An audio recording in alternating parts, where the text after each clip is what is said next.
يا رسول الله سلام عليك يا رفيع الشان يا رفيع الشان يا رفيع الشان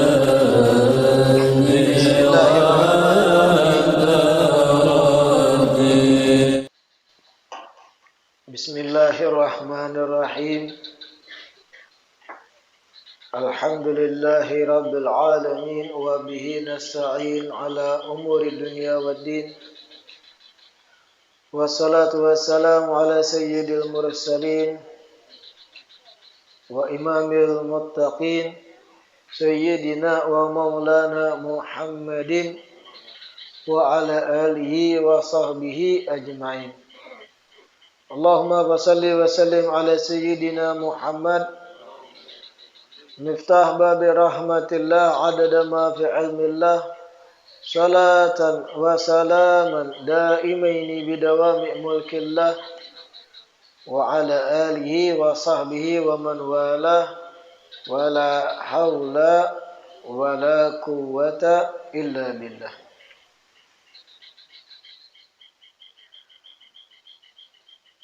Alhamdulillah,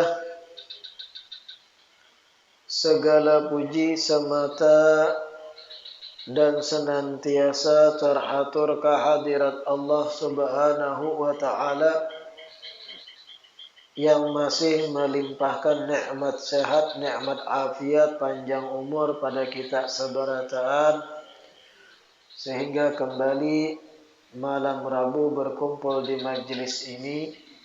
Harapan kita mudah-mudahan kegiatan ini menjadi kegiatan yang membawa kita pada kebaikan-kebaikan akhirat. Amin ya rabbal alamin. An Abi Hurairah radhiyallahu ta'ala anhu qala Rasulullah sallallahu alaihi wa alihi wa sahbihi wa sallam,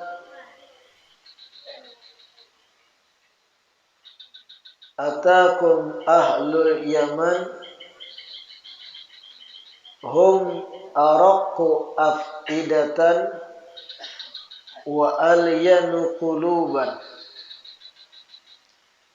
al-imanu yamanin wal hikmatu yamaniyah. Rawahu al-Bukhari wa Muslim.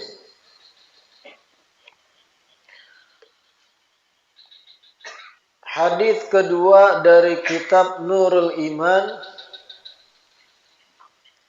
diriwayatkan dari sahabat Nabi yang bernama Abu Hurairah.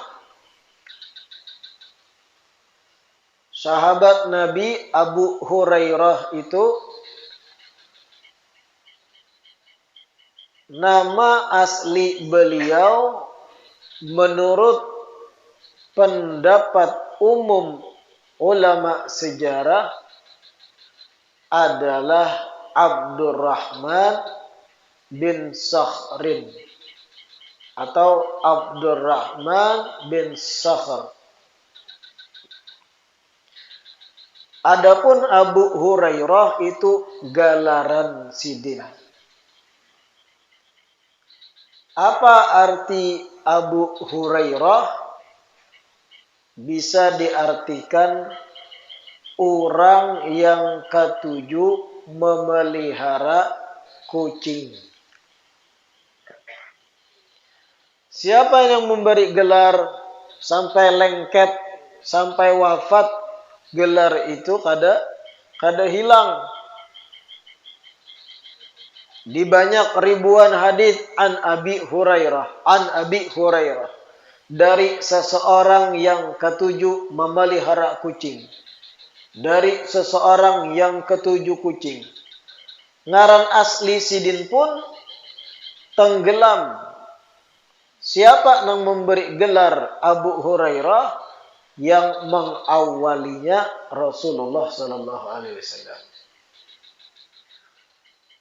Disebut dalam riwayat Imam Al-Hakim, sababu takniyatihi bi Abi Hurairah ma ruwiya anhu annahu qala kuntu ahmilu yawman hirratan fi kummi fara'ani an-nabi sallallahu alaihi wasallam faqala ma hadhihi faqultu hirrah faqala li ya Aba Hurairah. Diriwayatkan oleh Imam Hakim, Abdurrahman bin Sakhar ini suatu hari ujar Sidin bercerita, kuntu ahmilu yauman hirratan fi kummi. Suatu hari aku membawa seekor kucing, aku andak di ujung lengan bajuku. Jadi baju Sayyidina Abu Hurairah ujungnya itu dulu terlebar sedikit nih, kum warnanya. Terlebar tegana gitu. Muat kucing. Diandaklah oleh sidin kucing seikung di dalam kum bergerak. Gana leweh. Nabi melihat. Mahadih. Ya fulan apa ini? Ujar Nabi. Apa jawaban Sayyidina Abu Hurairah? Hirrah, ini kucing ya Rasulullah. Langsung seketika itu Nabi berucap, ya Aba Hurairah. Wahai orang nang ketujuh kucing. Kalau secara teks diartikan wahai abahnya kucing. Saking ketujuhnya Sayyidina Abu Hurairah dengan kucing. Macam-macam lah karakter manusia tuh. Ada yang hobi bagaduhan kucing. Ada hobi bagaduhan ayam. Ada hobi bagaduhan kambing. Ada hobi bagaduhan sapi. Ada hobi bagaduhan burung. Ada hobi bagaduhan tuyul. Macam-macam.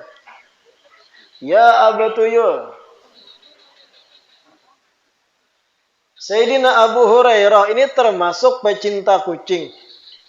Artinya seseorang yang Allah anugerahkan hatinya lembut, mudah menyayangi makhluk Allah yang lembut juga, yaitu kucing. Banyak haraguan kucing dalam riwayat yang diharagu oleh Sayyidina Abu Hurairah. Nah itu gelar ngaran asli Sidin Abdurrahman bin Sakhar. Sayyidina Abu Hurairah ini termasuk sahabat Nabi yang banyak benar meriwayatkan hadis. Bahkan bisa dikatakan terbanyak dibanding sahabat lain. Sebanyak 5.374 hadis. 5.300-an.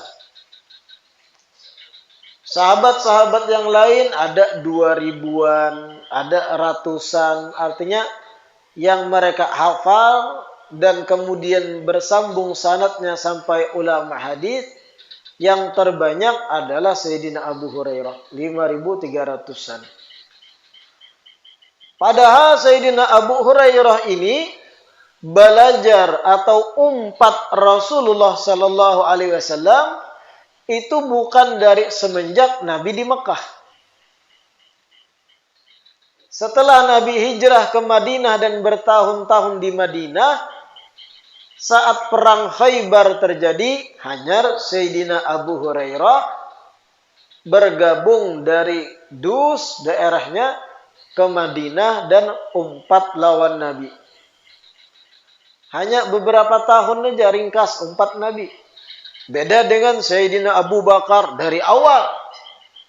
Sayyidina Ali bin Abi Thalib karramallahu wajhah dari awal Mekah, dari lemah Islam. Sayyidina Utsman dari awal. Sedangkan Sayyidina Abu Hurairah ini di akhir-akhir sebelum Nabi wafat. 2 tahunan aja 4 Nabi. Tapi kenapa bisa sampai 5.000 hadis? Dikisahkan oleh ulama sebab keberkahan doa Nabi Shallallahu Alaihi Wasallam. Riwayatnya disebut di sini dalam syarah. Kharajan Nabi sallallahu alaihi wasallam alaihi marratan wa huwa ma'a itsnaini min ashabih jalisin faqala lahumā ma ajlasakuma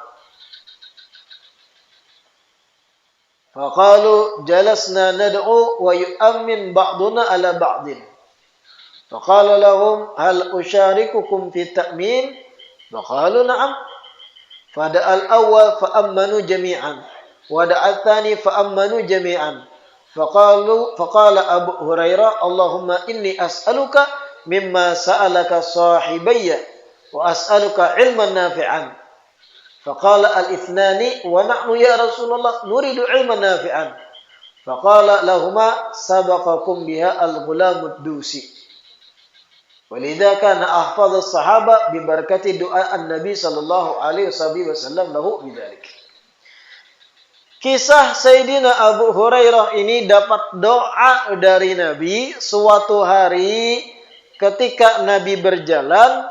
Sayyidina Abu Hurairah lagi duduk berdua lawan kawan sidin. Duduk bertiga bahkan. Ma'a itsnaini min ashabih jalisin. Duduk bertiga lawan kawan sidin. Nabi melihat. Ujar Nabi, ma'ajlasakum. Apa yang menyebabkan babuhan pian dudukan? Apaan nih? Ujar Nabi. Dudukan tadi kan Sayyidina Abu Hurairah. Ujar Sayyidina Abu Hurairah dan kakawanan, jalasna nad'u wa yu'amin ba'duna ala ba'din. Kami ya Rasulullah duduk-duduk masing-masing berdoa. Seikung berdoa nang berdua ma'amin. Seikung berdoa nang berdua ma'aminakan. Saling berdoa kami ya Rasulullah. Seikung berdoa, seikung ma'amin. Seikung berdoa, seikung ma'amin. Kayak itu berputar. Amaliyah.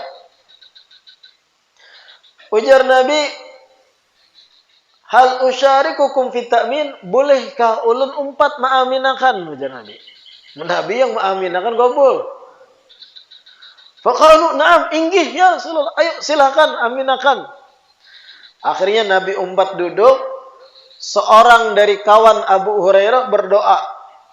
Amin. Nabi pun mengaminkan. Yang kedua berdoa juga macam doa. Amin. Bertiga mengaminkan termasuk Nabi. Terakhir yang ketiga Sayyidina Abu Hurairah berdoa. Doa sidin cerdas. As'aluka mimma sa'alaka sahibayya. Ya Allah, ulun memohon pada pian apa nang dipinta oleh 2 orang kawan ulun sebelumnya. Ringkas. Wa as'aluka ilman nafi'an, dan tambahannya ya Allah, ulun minta ilmu yang bermanfaat. Mendengar doa yang antik dari Abu Hurairah, kawan sidin berdua berucap lawan Nabi. Ya Rasulullah, kami pun hendak juga nah ilmu manfaat. Ujar Rasulullah, ikam berdua kalah terdahulu Abu Hurairah pintar dalam berdoa. Diaminkan oleh Nabi sehingga dapat ilmu bermanfaat, yaitu kana ahfad as-sahabah. Sahabat nang paling kuat hafalannya. Karena orang yang dapat ilmu bermanfaat pasti kuat memorinya supaya dapat ilmu tadi. Barakat aminannya Nabi sallallahu alaihi wasallam. Nang berdua tadi iri, ya Rasulullah. Ulun kita hendak ilmu juga manfaat. Ujar Nabi, la sabaqakum al-ghulamud dusi. Tadahulu Abu Hurairah sudah. Jadi inya yang dapat amin dariku untuk ilmu manfaat. Sehingga jadi hafalan sidin kuat luar biasa. Itu satu. Yang kedua, kenapa Sayyidina Abu Hurairah sampai 5.000-an hadits Sidin meriwayatkan kalah sahabat senior? Karena banyak juga Sayyidina Abu Hurairah itu meriwayatkan hadits riwayatul aqran. Mengambil hadits dari sahabat-sahabat lain yang hidup dan ditamui Sidin. Ketika Nabi wafat, Sidin menemui sahabat senior, sampaikan padaku kenangan ilmu dari Nabi. Mendengar, mengambil riwayat Sayyidah Aisyah, dapat. Ada riwayatul Aqran juga. Riwayat yang diambil dari sesama sahabat yang lain. Sumbernya sama dari Nabi Shallallahu Alaihi Wasallam. Ini Sayyidina Abu Hurairah radhiyallahu anhu arba. Termasuk daripada manaqib Sayyidina Abu Hurairah ini, wa min fadailihi radhiyallahu anhu kana yastaghfirullah wa yatubu ilaihi kulla yaumin 12,000 marrah. Termasuk amaliyah Sayyidina Abu Hurairah tiap hari beristighfar pada Allah dan taubat sebanyak 12.000 kali sehari. 12.000 istighfar, astagfirullah, astagfirullah. Setiap hari. La ilaha illallah. Amaliyah luar biasa dari sahabat. Pian bang, jangankan 12.000. 100 gen istighfar sehari bisa kada ingat. Itu kita. Haditsnya berbunyi, qala Rasulullah sallallahu alaihi wasallam, atakum ahlul Yaman. Hum araqu afidatan wa alyanu quluban. Telah datang kepada kalian wahai sahabatku orang-orang dari Yaman, ujar Nabi. Jadi ini kisahnya ketika sebelum perang Tabuk terjadi, datang orang-orang Yaman ke Madinah. Rombongan dari Asy'ariyin, dari Himyar, dari arah negeri Yaman datang mengunjungi Nabi, beriman. Ketika bebuhan orang Yaman datang, Nabi berucap, atakum ahlul Yaman. Telah datang pada kalian orang-orang Yaman. Hum araqqu afidatan wa alyanu quluban.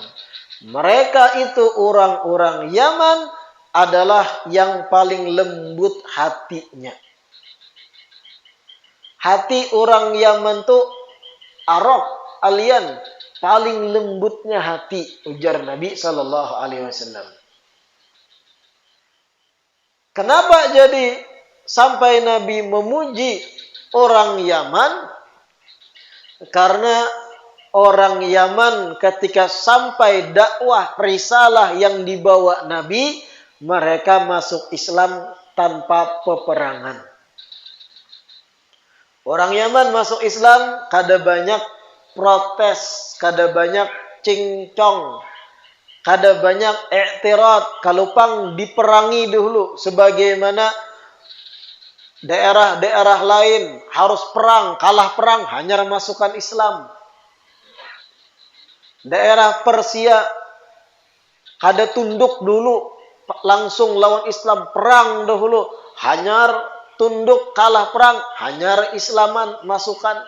Orang Yaman mendengar Nabi adalah Al-Amin, orang nang amanah, kada pernah berdusta, sifat-sifatnya baik, kayak ini, kada pernah bakar ramput, risalah kenabiannya jelas, kitab suci Al-Quran, masuk Islam orang Yaman tanpa banyak pandir. Langsung. Karena apa? Lembut benar hati orang Yaman. Hum araqqu afidatan wa alyanu quluban. Orang-orang Yaman paling lembut hatinya, ya Nabi. Al-iman Yamanin. Bahkan Nabi menegaskan, Iman itu sumber daripada keimanan itu dari Yaman. Sumber iman itu dari Yaman, jar Nabi. Nah, bagaimanakah maksudnya sumber iman dari Yaman? Karena zaman Rasulullah batas-batas daerah tuh kada kayak wahini. Wayahini Makkah itu kan masuk Saudi Arabia. Di zaman Nabi batasan wilayah kada kayak sekarang. Makkah itu termasuk Tihamah, dataran rendah. Dan orang Bahari dalam pemetaan, apapun yang masuk daerah Tihamah itu dikategorikan masuk dari Yaman.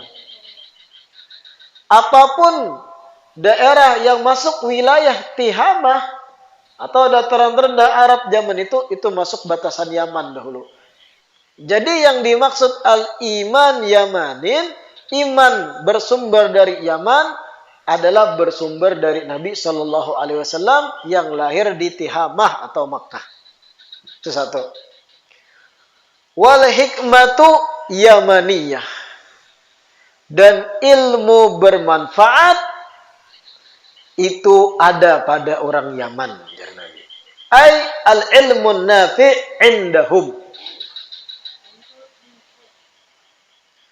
Ini pujian gesan ya Yaman, hadis kedua ini. Atakum ahlul Yaman, telah datang pada kalian orang-orang Yaman. Mereka paling lembut hatinya, jurnal. Mereka paling sensitif dan lembut hatinya. Iman itu berasal dari Yaman dan ilmu bermanfaat ada pada orang-orang Yaman.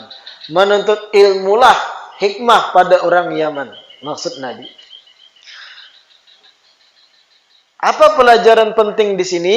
Pelajaran pentingnya artinya Yaman dibanding daerah-daerah lain di dunia memiliki keistimewaan di mata Allah dan Rasulnya. Kadang-kadang dipungkiri. Kenapa ujar kita nih hendak protes? Kenapa Yaman diberi keistimewaan? Dipuji oleh Nabi. Kenapa bukan Padangin saja? Ujar kita nih. Kada adil nih. Apakah pantas kita berucap kayak itu? Kenapa kada Indonesia saja yang dipuji, jadi Yaman dipuji? Itu pian sama halnya, protesnya pian itu protes kenapa Al-Quran 30 juz? Kada 15 saja. Kira-kira protesnya masuk akal kada? Paham maksud dalam? Atau pian hendak protes kenapa Ka'bah itu ada di Makkah? Kada di Banjarbaru aja. Kira-kira masuk akal kada protes itu? Pian memprotes sesuatu yang keluar dari lisan Nabi. Ma yantiqu anil hawa in huwa illa wahyun yuha. Itu merupakan sudah kehendak dan aturan ilahi. Pian hendak memaksakan, mengajal idealisme pian. Harus adil, jangan dipuji satu daerah. Itu ujar pian. Sama dengan kayak orang protes, kenapa habaib harus dimuliakan? Kenapa kada sama aja berataan? Itu ujar pian, hendak pian. Amun Allah dan Rasul sudah memilih untuk mengistimewakan mereka, konsekuensi orang beriman umpati. Kalau kada nak mau umpati, cari agama lain. Kan ada manusia yang ketujuh protes. Kenapa? Gorang menghormati Habib Syarifah sama pada manusia makan minum guring bakantut ya bau juga. La ilaha illallah. Bahaya nih. Semua harus punya hak yang sama pada manusia. Penduduk negeri juga. Itu mengajal kehendak nafsu pribadinya. Sudut pandang inya hendak adil kayak itu. Dalam pandangannya itu adil. Tapi kalau Allah sudah berkehendak habaib ahlul bait memiliki keistimewaan, dan itu bagian daripada ajaran agama yang dibawa Nabi, Maka umpati, itulah Islam. Berserah diri dengan apa yang dibawa Nabi. Sama yang kayak protes tadi. Kenapa negeri Yaman dipuji Nabi? Daerah lain kada. Dia kan yang dipuji muara harus. Wah. Kan Nabi yang memuji. Artinya memang sudah aturan Allah. Orang Yaman memiliki kelebihan. Sama yang kayak tadi. Teorinya orang protes kenapa Ka'bah di Makkah. Kenapa nggak ada di Jakarta? Tapara kami berhaji. Allah sudah mentakdirkan di situ Baitullah. Lokasi haji. Kita nih orang Islam, arti dari Islam itu istislam, berserah diri. Tunduk dengan apa yang dibawa Nabi. Kada kau protes. Jadi jangan ada timbul perasaan, kenapa Yaman nih dipuji-puji, yang lain kada. Bahaya itu. I'tirad dengan hal-hal yang sifatnya sudah baku. Allah dan Rasul mengatur. Harusnya samakan berataan daerah itu supaya adil. Itu baru maha adil. Ujar ikam. Ujar ikam. Nangaran beragama. Memeluk agama itu tunduk dengan aturan yang dibawa agama. Kalau Nabi sudah mengatur demikian, Yaman memiliki kelebihan, jangan protes sih kan. Amun mengajar tetap protes, kenapa kada sekalian ikam protes Ka'bah tuh kenapa di Arab? Kada di Asia. Taparak tiket murah ikam bahaji. Sama anak itu. Atau protes kenapa Quran 30 juz ngalih apa aja kak 2 juz suara. Kan itu protes-protes nang sebenarnya menggerogoti asas fondasi iman inya sorang. Sama yang tadi, protes kenapa Ahlul Bait itu berbeda, dibeda-bedakan habaib. Aturan Islam yang membedakan, Ahlul Bait dalam fikih memiliki kelebihan. Pertama, zakat kada boleh mereka menerima. Yang kedua, mereka ada disediakan khusus khumsul khumus, 1/5 dari 1/5 Baitul Mal. Yang itu menjadi bulanan yang mereka terima. Ahlul Bait ada aturan dalam fikih. Setiap Ahlul Bait Nabi di zaman Nabi hidup sampai zaman sahabat, sampai pada Khulafa Rasyidin, mereka dapat bagian dari Baitul Mal, harta, tunjangan, 1/5 dari 1/5. Hendaklah pian protes. Kenapa kami orang Jawa kada dapat nyentuh? Allah nama atur. Ikam protes dengan hal-hal yang basic, ikam sama hanya menggerogoti akar iman ikam seorang. Tapacul akarnya, hilang iman ikam. Na'udzubillah min. Jadi jangan ada sifat iri ketika Nabi mengistimewakan sesuatu. Seperti Yaman, Nabi istimewakan. Bahkan ada riwayat lain, Nabi pernah berucap, Inni la ajidu min nafasir rahman min qibalil Yaman. Ujar Nabi satu riwayat, sesungguhnya aku mendapati nafasnya Allah yang maha penyayang dari arah Yaman. Ujar Nabi. Aku dapati nafasnya Rahman, nafasnya Allah maha penyayang dari arah Yaman. Ujar Nabi. Bahkan di Ka'bah itu ada rukun Yamani. Kan ada rukun padangin situ. Anak protes pian. Sesungguhnya aku mendapati nafasnya Rahman, Allah maksudnya dari arah Yaman. Ulama hadis mengatakan ini dalil kuat bahwa maksud daripada nafasnya Allah dari arah Yaman akan muncul ribuan para aulia wali-wali Allah yang dekat di sisi Allah dari negeri Yaman. Kenapa kada nafas Rahman dari arah Indonesia? Anak protes gitu kan. Ini hal yang sudah nubuat. Nabi nang sudah berucap, kada kau protes. Kira-kira paham? Artinya orang Yaman memiliki khususiyah, keistimewaan nang sifatnya nubuat, kada kawa diprotes. Hendak protes itu sama hanya pian protes kenapa Ka'bah itu di Mekah. Itu aturan baku, kada kawa diprotes. Kayak itu. Kira-kira paham? Itu satu. Pelajaran kedua, Ketika Nabi mengucap hum araku afidatan wa alyanu quluban. Mereka orang Yaman adalah orang-orang yang paling lembut hatinya.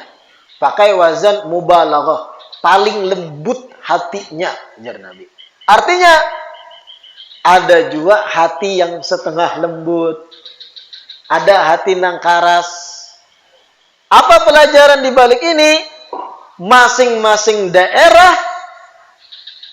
terkadang memiliki karakter yang beda-beda dan tersendiri.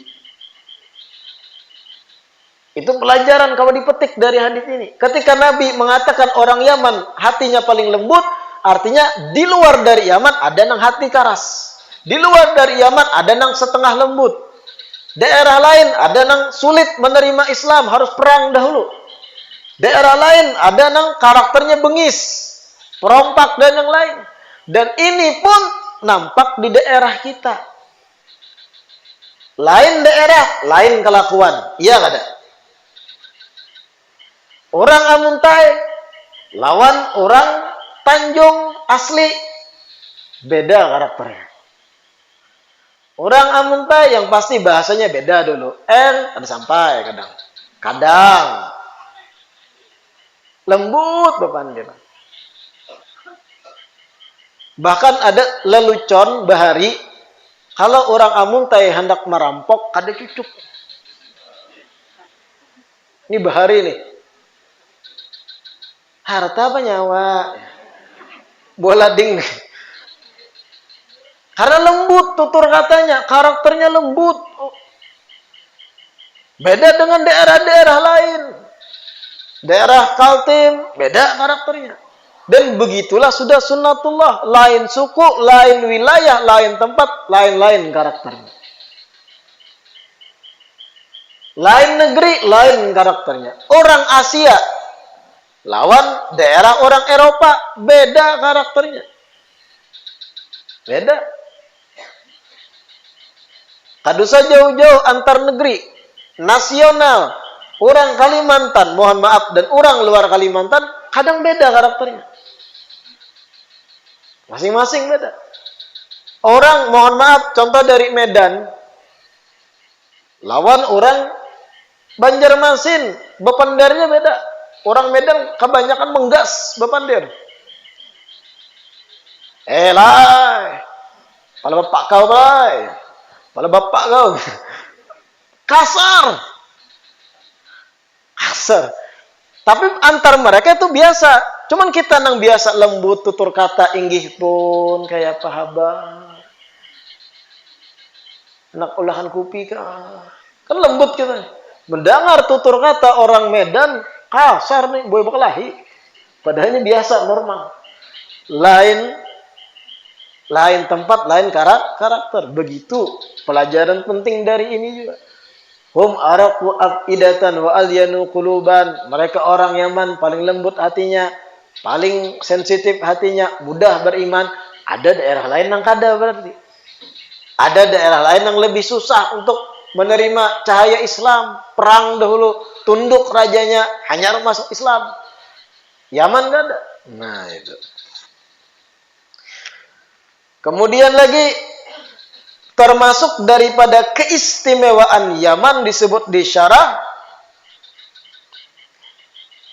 anna Nabi sallallahu alaihi wasallam lam yasjud syukran li islami ahli baladin illa Yaman.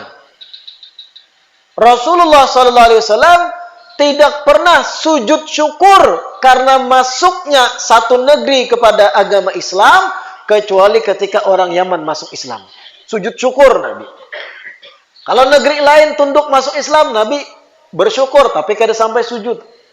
Khusus orang Yaman ketika khabar sampai pada Nabi khabar mereka memeluk Islam tanpa perang, Nabi sujud syukur. Ini keistimewaan. Yang lain, baladun akhar, wilayah lain masuk Islam, Nabi syukur biasa tanpa sujud. Yaman, Nabi sujud syukur. Artinya dalam sudut pandang Rasul istimewa Yaman. Dan sampai sekarang keistimewaan orang Yaman nampak terbukti apa yang disampaikan Nabi. Yaman termasuk wilayah Hadramaut, lebih-lebih kota Tarim. Pian lihat keberkahan ulamanya kayak apa, keikhlasannya dalam berdakwah kayak apa, kesederhanaan mereka kayak apa, mencetak sekian banyak para dai dan mubalik, mencetak sekian banyak orang-orang yang menyebarluaskan ajaran Islam, khususnya di Asia. Itu dari mana? Hadramaut. Hadramaut bagian dari Yaman. Nampak menjadi sentra pendidikan yang masih utuh, rapi dibanding daerah-daerah Arab lain. Daerah negeri Syam runtuh, perang berkecamuk, hancur. Syekh Said Ramadan Buti bunuh orang. Mesir sempat camuk, kerusuhan dan yang lain. Yaman, apapun yang terjadi, peranglah ini, tetap pesantren-pesantren jalan normal mencetak para ulama. Keberkahan negeri Yaman. La ilaha illallah. Mudah-mudahan yang disampaikan malam hari ini bermanfaat. Mudah-mudahan Allah anugerahkan pada kita ilmu bermanfaat, ilmu yang mempermudah urusan-urusan kita kelak di akhirat. Amin ya rabbal alamin. Sedikit ulun umumkan, mohon maaf, malam Rabu akan datang terpaksa kegiatan majelis ulun liburkan. Kenapa? Karena ada agenda pertemuan alumni Darul Mustafa Tarim per 3 bulan yang wajib ulun hadiri. Dan ada acara Haul Akbar Habaib Banjarmasin di Turbah Sungai Jingah, yang dimana di situ pun kai ulun dimakamkan. Jadi harus ulun hadiri. Mohon maaf, malam Rabu akan datang terpaksa kegiatan majelis kita liburkan dahulu. Wallahu a'lam. Rabbana anfa'na bima 'allamtana, Rabbi 'allimna alladhi yanfa'una, Rabbi faqina wa faqih ahlana wa qarabatin lana bi dinina ma'alil qatri unda wa dhakar. Rabbi waffiqna wa waffiqhum lima tartadi qawlan wa fi'lan karama warzuqil kulla halalan daima wa akhilla atqiya'a ulama nahdha bil khairi wa nukfa kulla syar. Rabbana aslih lana kulla syu'un وأكرم بالرضا منك العيون واقض عنا ربنا كل الديون قبل أن تأتينا رسل المنون واغفر استر أنت أكرم من ستر وصلاة الله تغشى المصطفى من إلى الحق دعانا والوفاء بكتاب فيه للناس شفاء وعلى الآل الكرام الشرفاء وعلى الصحب المصابيح الغرار. اللهم اهدنا بهداك واجعلنا ممن يسارع في رضاك ولا تولنا وليا سواك ولا تجعلنا ممن خالف أمرك وعصاك. وحسبنا الله ونعم الوكيل ولا حول ولا قوة إلا بالله العلي العظيم. وصلى الله على سيدنا محمد وعلى آله وصحبه وسلم والحمد لله رب العالمين. تقبل الله منكم.